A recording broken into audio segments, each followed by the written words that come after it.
parents, the child goes to the teacher who will guide that child. What do you mean by external moral authority? You use that expression a lot. Materialism has to do with when you are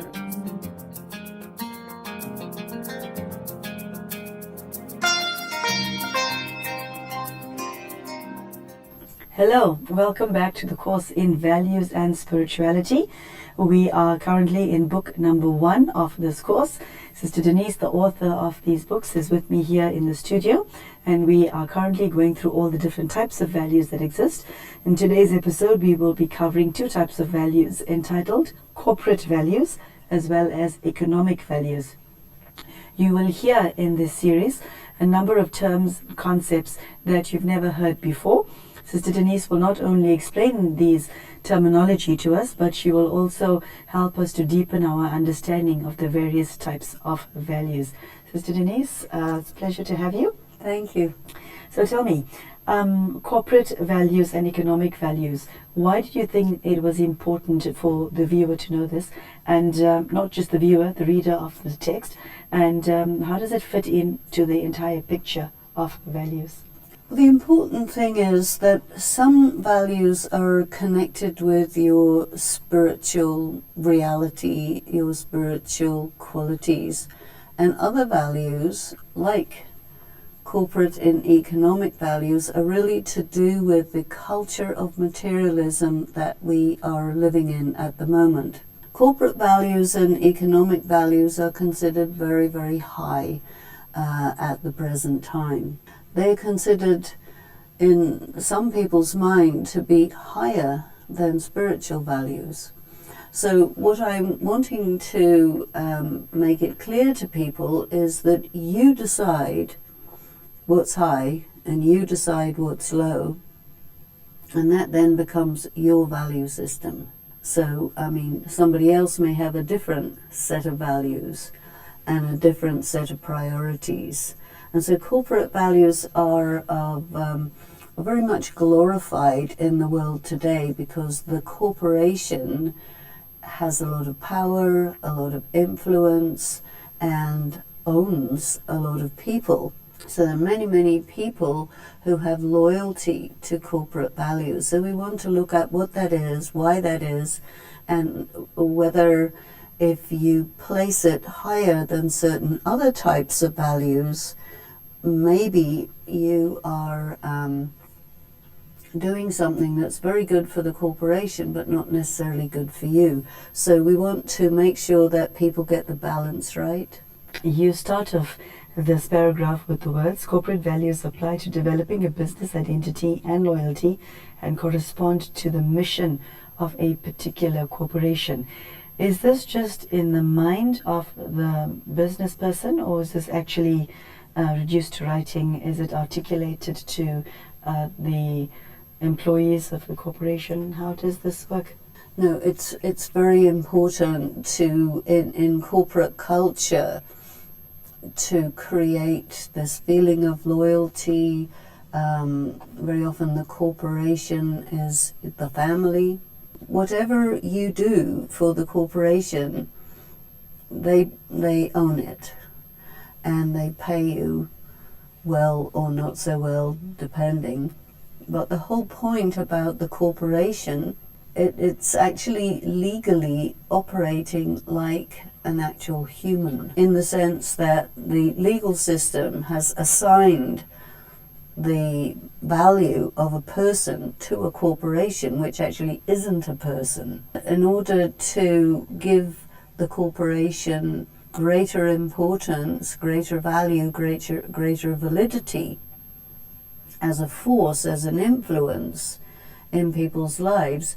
So you develop the corporate culture, and then all of the people who are employed by that corporation will identify with it, and they will do whatever they can to intensify the influence of that corporation. And the idea is that there's a social contract, well, that what the employee does is good for the corporation, And the corollary is the corporation has to be good for the employee, so it's a win-win situation. That's the social contract. Sometimes it is, sometimes it isn't.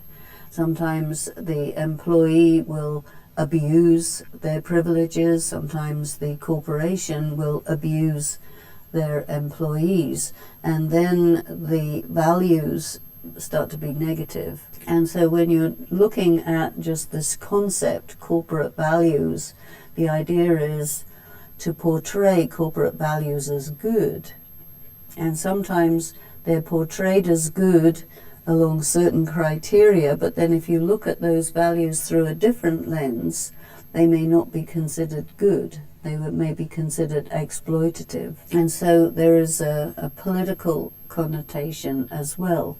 But the aim and purpose of a corporation is to make as much money as possible. In corporate culture, they will talk about how the corporation is not there just to make money, but it's also there to enhance the quality of the life of the employees, so that the corporation has added value in terms of social benefit and social responsibility.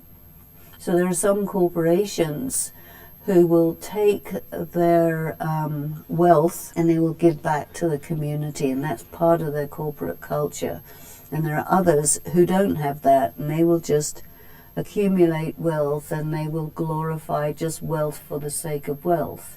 And there are corporations like that too. Other corporations, they will give a lot of importance to the quality of their product, and that will be the highest value. They will make sure that the reputation of the corporation is that their product works well, works for a long time, and so that the value that the consumer gets for money is good, and then the people who work for that corporation, they get good remuneration and good side perks. You end off the paragraph with these words: these values represent accepted conduct within the environment of business, effective communication, efficiency, productivity, money, talents, and developing, producing, and distributing high-quality products that improve the living standards of the consumers. These values enhance the efficiency of the corporation.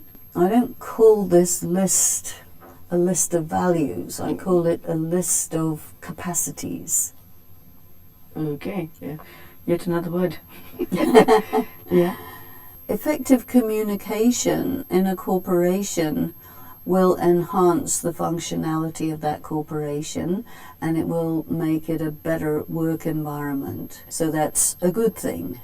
Efficiency is a good thing. Well, all of these characteristics mean that the corporation is able to produce its product to the satisfaction of the customers, the market, and everybody's happy. But if you have a corporation that espouses certain values, but then when it comes down to it, they actually don't have them, and they will say, oh, our product is really good. The corporations which produce cars avoided the environmental safety attributes, and they lied about it, and then they got found out, and so then their reputation goes down. A corporation functions well and needs to have a good reputation. And if a corporation gets a bad reputation, then of course the people will stop buying the products and the wealth of the corporation will go down. There's a lot of checks and balances involved in it. So very often you will get a situation where a corporation will want to really look good, and if it does other things which it doesn't want the people to know about, then it will hide them. Then you'll get an exposure, and then that becomes a big scandal, and then the reputation of the corporation goes down. So what people expect is integrity. And when the corporation claims to have integrity and then is found not to have integrity, then its reputation goes down, and the people lose faith in corporate culture. I'd like to now take you to the next segment on page 36, which I think ties in with corporate values, and this is entitled Economic Values. Your first sentence reads, economic values are purely monetary and are central to the attainment of wealth.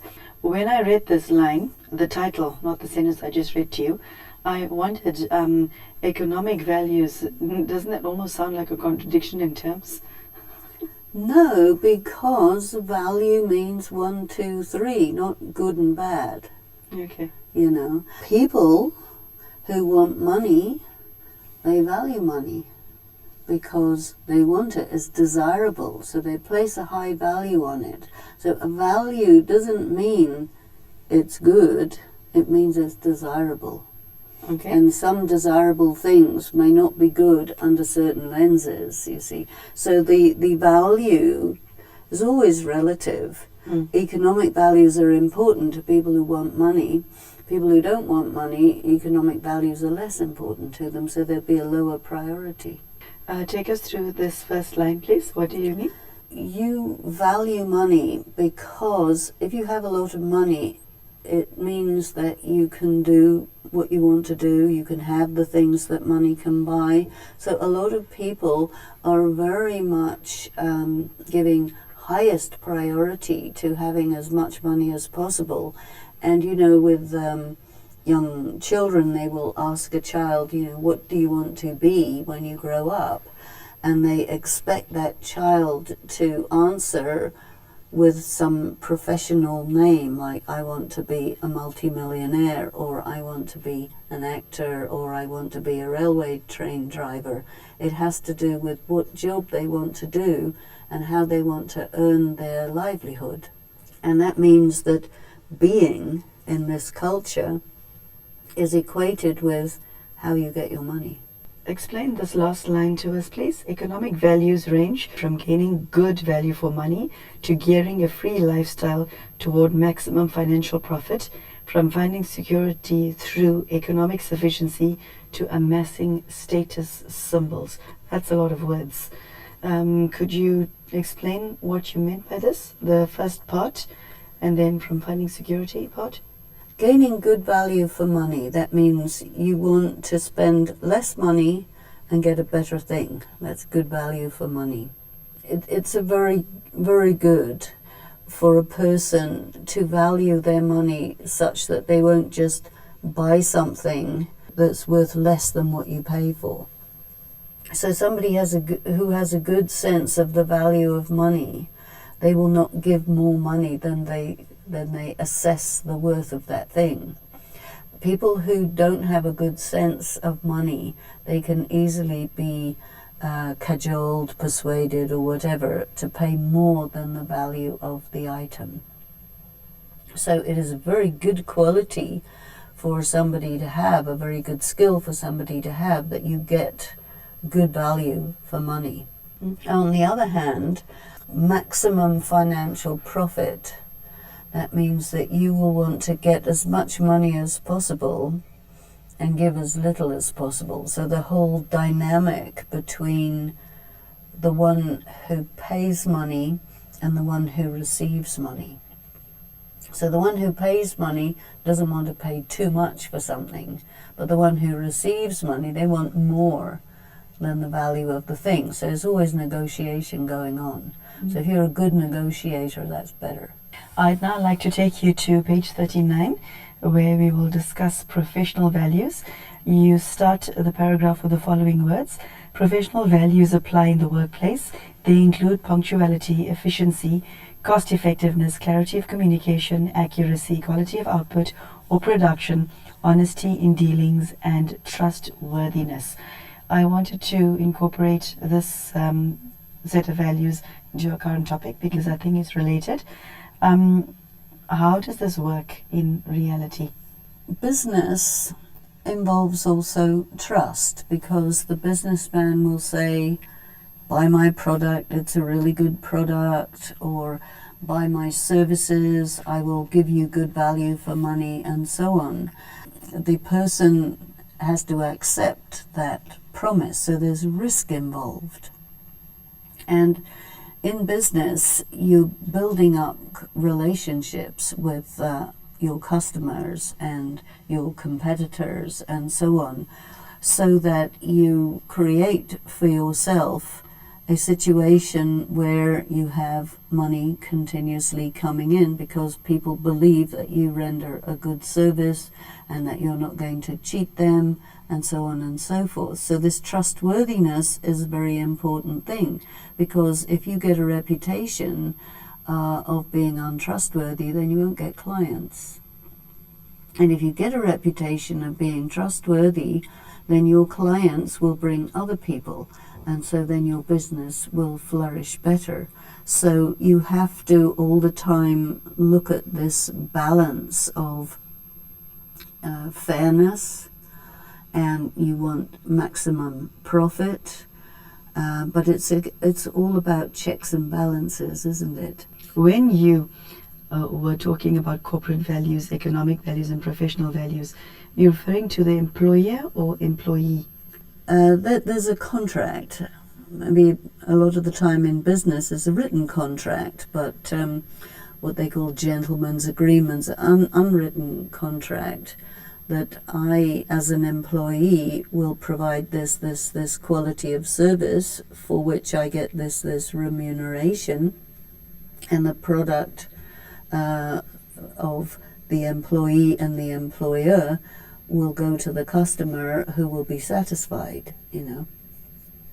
If the employer harasses the employee, gives bad work conditions or whatever, expects more than the value of the pay or so then it becomes an imbalance.